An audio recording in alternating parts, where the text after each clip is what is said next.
Continuando no cálculo de separatrizes, vamos agora com dados agrupados com intervalos de classe, nós vamos calcular os decis. Enquanto os quartis eu dividia todos os meus dados em 4 partes iguais, decis eu vou dividir os meus dados em 10 partes iguais. Então, vamos ver alguns decis aqui desses dados que nós temos, dessa tabela que nós temos. Bom, quando eu vou trabalhar com meus decis, o que vai mudar na fórmula anterior dos quartis é que o meu denominador, ele não vai ser 4 mais nesta fórmula. Aqui eu tenho K, que é o decil que eu quero, somatório de FI, que é o total, e nesse caso aqui é 40, dividido por 10, porque os meus dados estão divididos a cada 10 partes. A outra fórmula permanece a mesma, modificando apenas esse índice, que nós vamos descobrir aqui com essa fórmula anterior. Bom, eu escolhi calcular o D1. O D1, ele vale, então, 10%. Os decis eu tenho de D1 a D10, e esse D1 corresponde a 10%. Então, para o cálculo de D1, o meu K vale 1, e aqui eu tenho, então, jogando na fórmula, K, que é 1, vezes somatório de FI, que é 40, dividido agora por 10. 1 vezes 40, 40, dividido por 10, 4. Então, eu vou lá na minha tabela, eu vou procurar na frequência acumulada, onde está localizado o 4.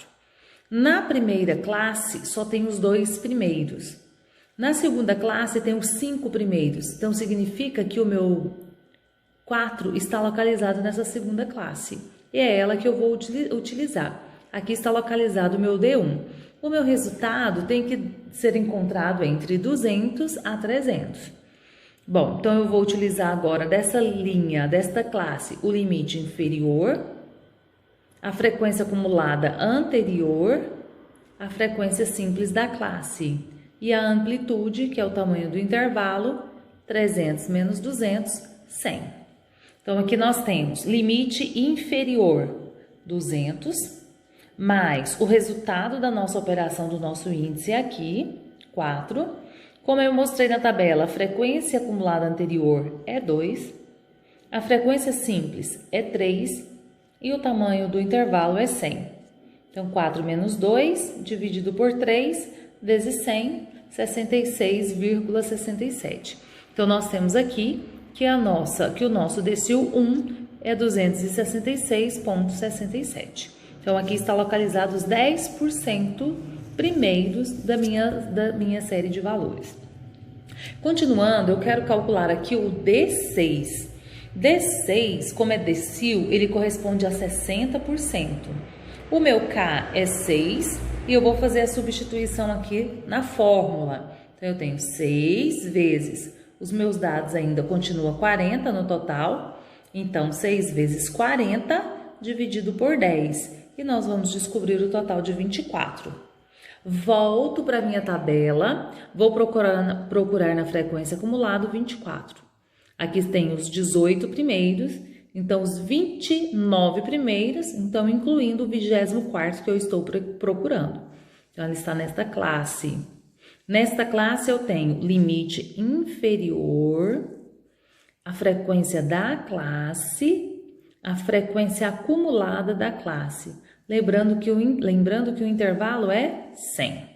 Fazendo as devidas substituições, então, limite inferior, mais o resultado do índice que a gente obteve nesse cálculo aqui, menos a frequência acumulada anterior, que é 18, a frequência simples da classe, 11, vezes 100. Então, 24 menos 18 dividido por 11 vezes 100, 54,54, mais 400, a gente descobre que os 60% dos dados corresponde a 454,54. E com isso a gente finaliza os decis. Já os percentis da mesma tabela, dos mesmos dados, eu vou dividir esses dados em 100 partes. Nessas 100 partes agora, para o cálculo, né, do P, que vai variar de 1 a 100, eu vou colocar o meu K, multiplicando o somatório de F e I, dividindo agora por 100. Então, esse índice é o único que vai mudar nessas duas fórmulas. Eu escolhi calcular P30, então esse escolhido é o que vem no exercício, né? P30, meu índice então, meu K é 30 vezes 40, que é o total, e dividido agora por 100. Então, 30 vezes 40 dividido por 100, 12. Ou a gente pode ir direto, ó. Um zero corta com esse, o outro zero com o de baixo. 3 vezes 4, 12. Então, esse é o valor que nós temos. Depois que eu descobri esse índice 12, eu volto para a tabela e vou procurar onde está o 12. Qual é das classes que está o 12? Aqui tem 2, aqui tem 5, o 12 está aqui. Então, o meu P30 está nessa terceira classe. O limite inferior é 300, a frequência simples é 13, a frequência acumulada anterior, a da classe é 18, mas eu quero anterior é 5, e o tamanho do intervalo é 100.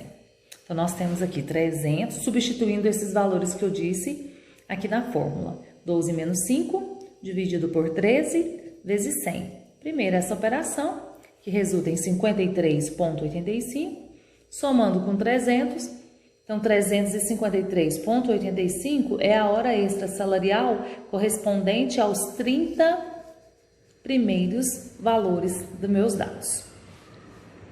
E outro exemplo é o P70. O P70 corresponde aos 71% dos valores que eu tenho. Então, 70 vezes o total dividido por 100. Se fosse quartil, dividiria por 4. E também não teria o P70, né? Seria D, 1, 2, 3, 4. Se fosse o decil, aqui seria de 1 a 10 e dividido por 10. Como é P, então ele pode variar de 1 a 100, o exercício que determina, e aqui é dividido por 100. Fazendo essa operação, eu encontro 28. Volto para a tabela e vou descobrir onde está localizado 28. Primeira, segunda, terceira, na quarta classe. Aqui tem um 29, mas também tem um 28. E a quarta classe corresponde ao meu P70. O limite inferior é 400. A frequência da classe, a frequência simples da classe é 11. A frequência acumulada anterior, 18. E mais uma vez o intervalo é 100. Então, nós temos 400 mais 28 menos 18, dividido por 11, vezes 100. Dados lá da linha que contém o meu P70. 28 menos 18, 10, dividido por 11 vezes 100, 90,91. Mais 400, 490,91. Daí eu calculei o P70, que ele pode pedir o P de 1 a 100. Daí nós encerramos o nosso conteúdo de percentis. Bom trabalho, estude o material em anexo, responda os questionários e deixe suas dúvidas no fórum. Aguardo vocês e bons estudos.